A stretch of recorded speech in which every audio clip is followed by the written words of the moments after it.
Magkano nga bang kailangan mong i-allot sa iyong monthly income if gusto mo mag-avail ng isang property?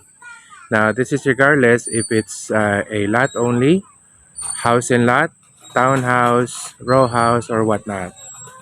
So, usually kapag mag-avail ka ng isang property, you would have to allot 20 to 30% of your monthly income.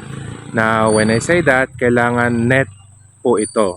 Ibig sabihin, tinanggal nyo na yung taxes, yung other mandatory deductibles kagaya ng yung SSS, GSIS, and all of that.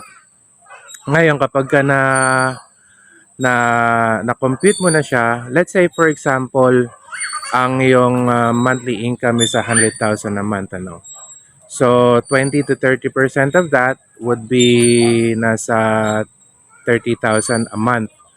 So, ngayon, kapag na-compute mo na, halimbawa meron ka ng 30,000 na po pwede mong i-allot sa isang buwan for your monthly income.